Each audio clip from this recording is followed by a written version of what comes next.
anything that leads you to fulfill your purpose, anything that makes you shine, anything that gets you to do what that inner desire, that spiritual inner desire the enemy hates, your haters hate. Hi guys, welcome back to my channel. My name is Liz. If you're here, welcome. Today I wanted to talk about conviction, but for some reason my ideas surrounds New Year's resolution. Not to say that conviction doesn't tie in, but I couldn't get away with New Year's resolution. And so you may think, well, Liz, we are already towards the end of January, because I think today is January 20th. So like, you're too late. No, I'm not. We are very much within the swing of things. And so I find that this video will be very vital for you and to you to get your year, this season started. I do know that not everybody follows this Gregorian calendar, and so people's New Year's may be different depending on faith, religion, country. But in this season, you could still use what I'm going to talk about to apply to your new year, your new season. And so what am I going to be talking about today? I'm going to be talking about New Year's resolution, conjunction with conviction. So when I talk about conviction has more of a spiritual context, one that runs very deep, one that's a connection to you and God, one that cannot be proven false, one that is not easily given up, because it's an inner thing between you and God. It's a spiritual, powerful thing that nothing cuts you off the course when you have this conviction that this is the truth, this is what I'm meant to do, and so forth. So that's what I mean by conviction. So this season, this year, when you begin your journey and you start to plan out your days and what you want to see fulfilled in this season, I want you to draw out plans that connects to the reason why you're on this earth. I find that during the New Year's, we come up with a whole set of ideas that does not connect to our purpose as to why we're on earth. And so that's why I find when it's not thought of properly, we are just doing it because that's what we do in the new year, and it doesn't connect to our purpose, that we lose gas, we lose momentum, and we tend to give up. I don't know where the statistics is, but it is quite known that most times when we start off the new year with our new year plans and so forth, a lot of us lose momentum and we don't end up accomplishing our plans. And I believe probably 100% is because it's either not well thought of, it doesn't connect with our purpose. And so that's what happens. So in this new year, your plans that you do make, let it be purposeful, tied to the reason why you're on earth. Okay, and you may say, Liz, how do I find out what my purpose is? A lot of us, our purpose comes natural. It seems like it's an innate thing. It's something that we find doing without even thinking of it. It just comes so natural.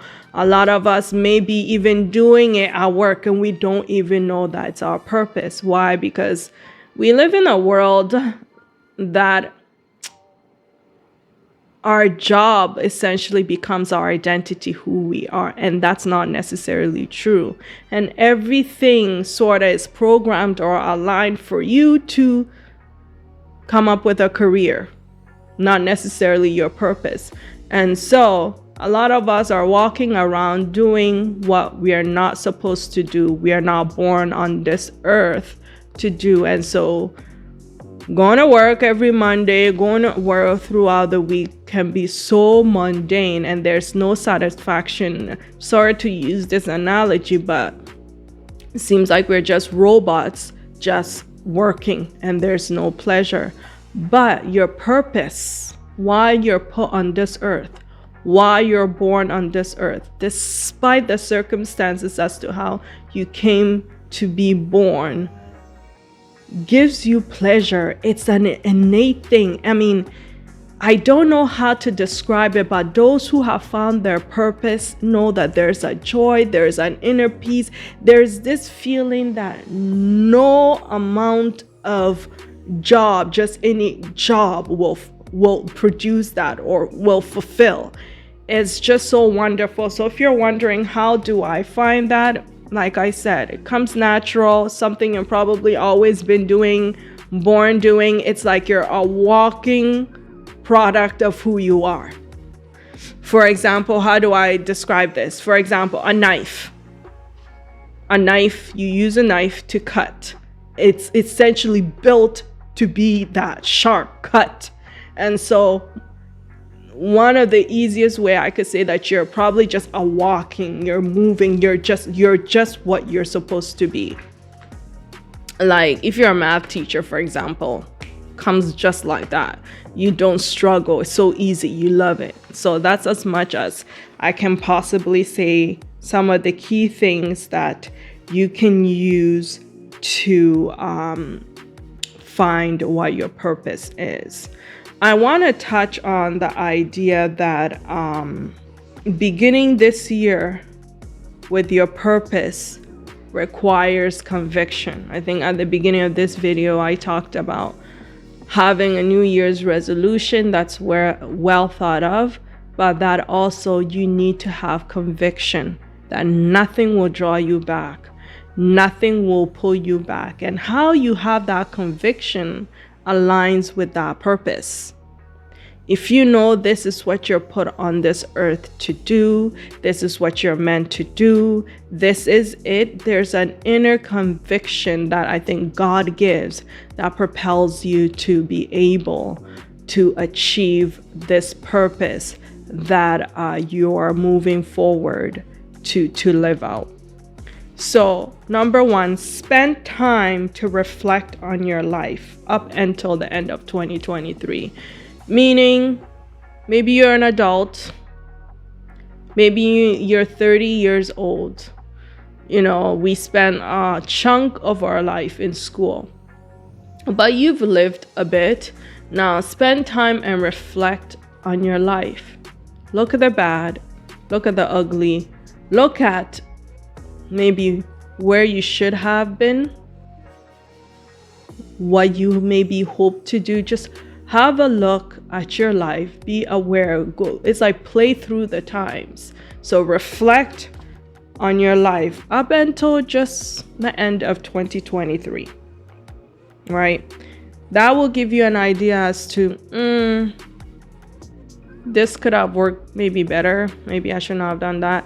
By no means is this to make you feel less, low, like you're a failure. No, it's not to. But you're reflecting on your life to identify what you need to change, what you need to improve on, and possibly looking back even all the way towards your childhood, trying to identify what your purpose is, what that thing in your inner being is that you feel you're put on earth, that it's just you to do, right?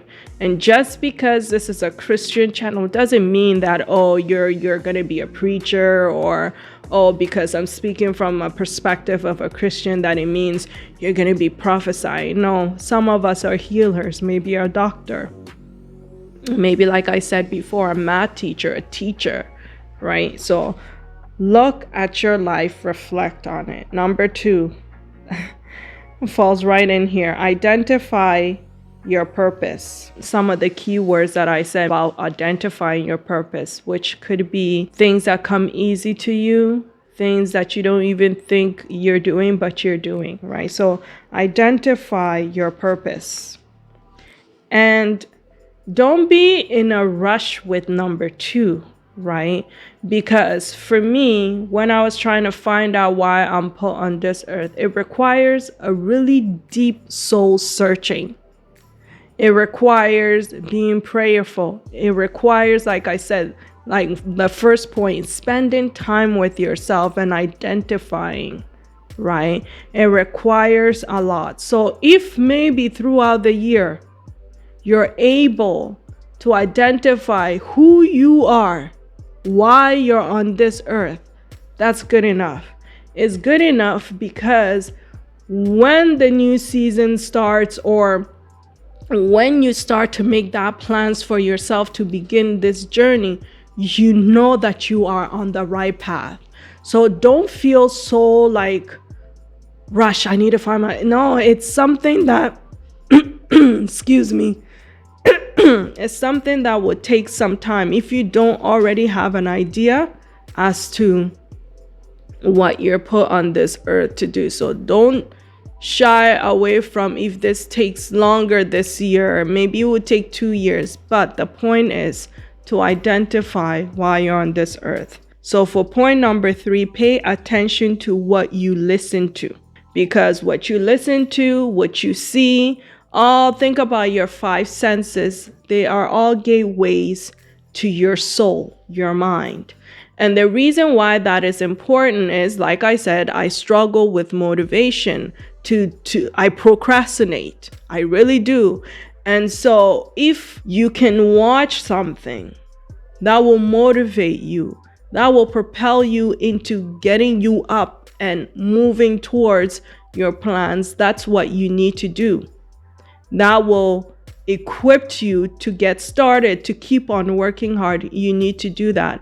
You may need to shut off things that don't necessarily benefit you in your journey and in your line of pursuing your purpose, right? So for example, no matter what your purpose is on earth, the point is that you are made to fulfill it on earth. And so being in good health, mentally, physically, all of that is important, because you'll be living, you'll be well in good health to do what you're put on this earth to do. So for example, exercising is a good thing. It aligns with your purpose. Why? Because you need to stay alive to accomplish that. You need to be well mentally. You need to stay alive. You need to eat well. You need to keep yourself going to fulfill that purpose, right? But maybe watching a whole day of housewives, of all of it that you can think of, may not necessarily be prosperous at the end of the day with your journey, right?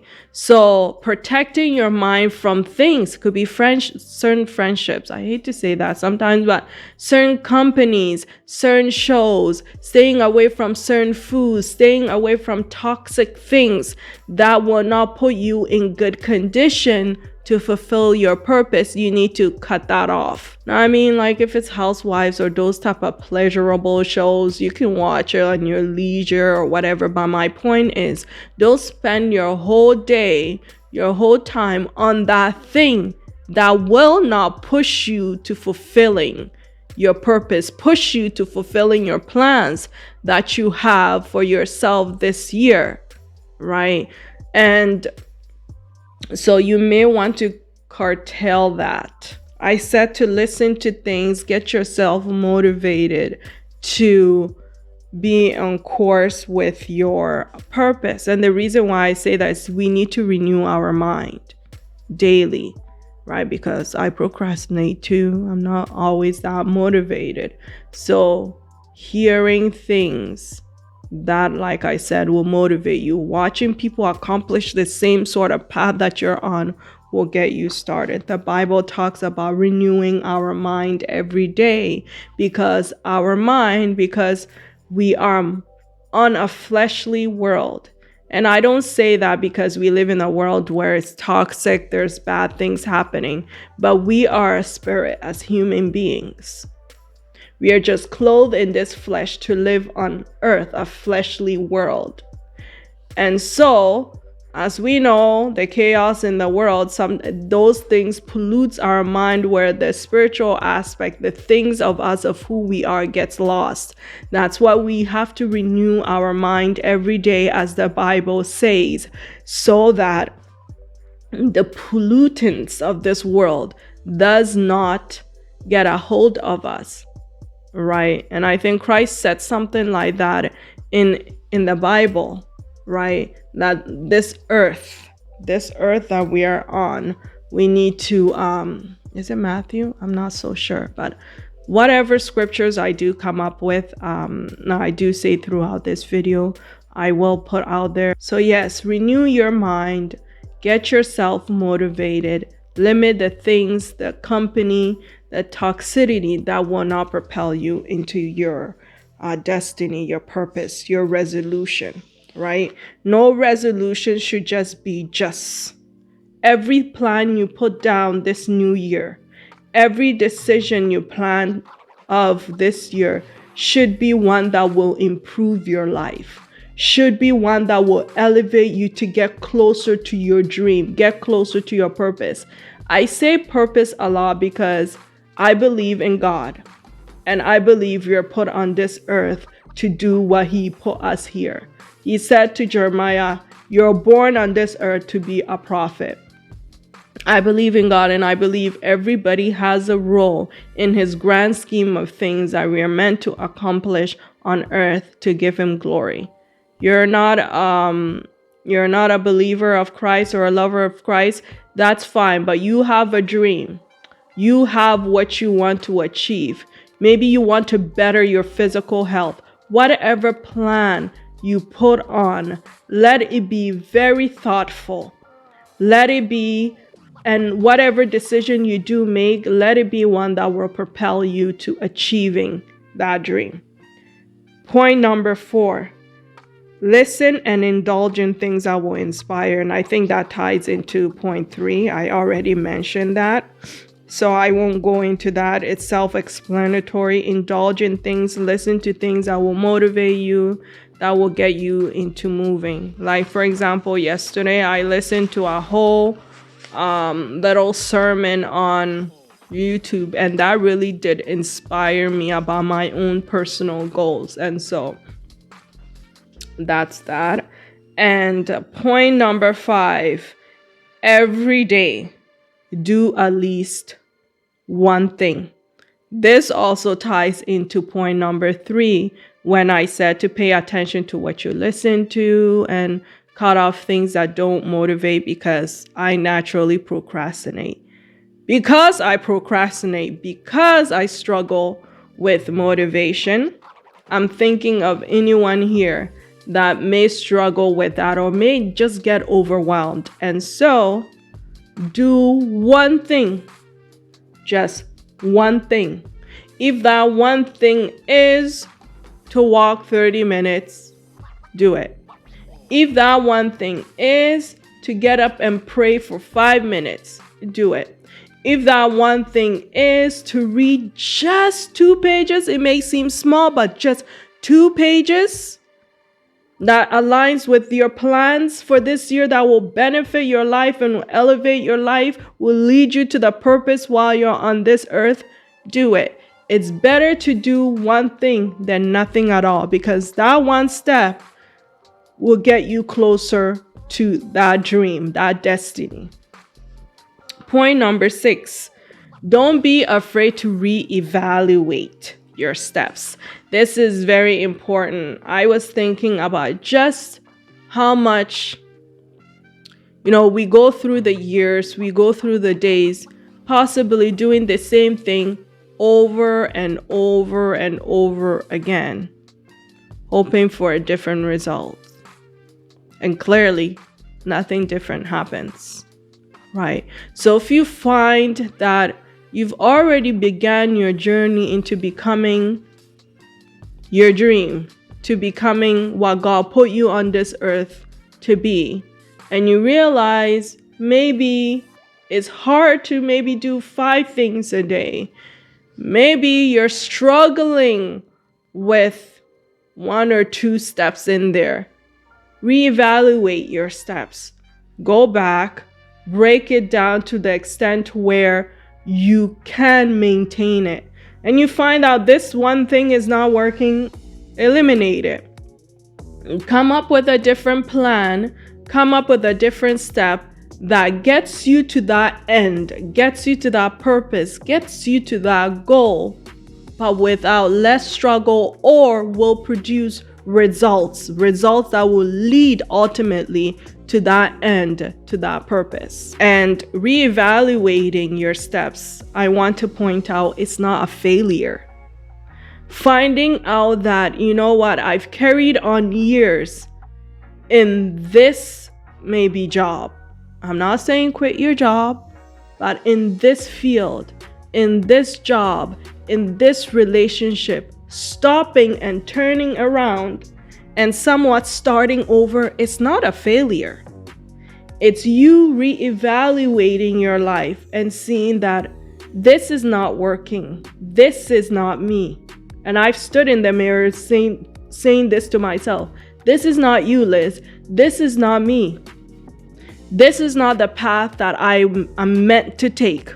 This is not the relationship that will lead to that dream of marriage, of family. So taking a step back, quitting a toxic relationship, and reevaluating your life to get back on the right path, it's not failure. You are not a failure. I'm saying this again, you are not a failure. This is highly important because we hit a bump and sometimes we think we failed and we don't bother trying again. And if you don't bother trying again, your haters are happy. In Christianity, your enemies are happy because your enemies, anything that leads you to fulfill your purpose, anything that makes you shine, anything that gets you to do what that inner desire, that spiritual inner desire, the enemy hates. Your haters hate. And so if you hit a bump and you stop, your haters are happy.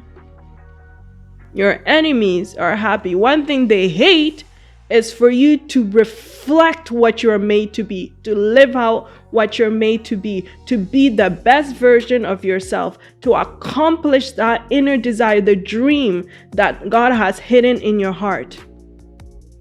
Oh, please, you're not a failure. It's okay to reevaluate why this is not working and why you need to stop or come up with a different plan to get to the end goal. Don't look to others for confirmation to start.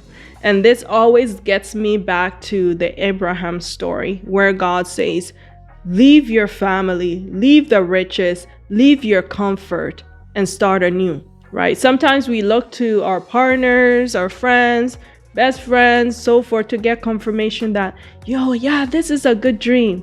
Most times they won't understand it. They won't most times give you the reassurance. You'll probably get something like, are you sure? You're already in a senior position. Are you sure that's the best thing? You just bought a house. Are you sure that this is what you want to do? You're actually getting old.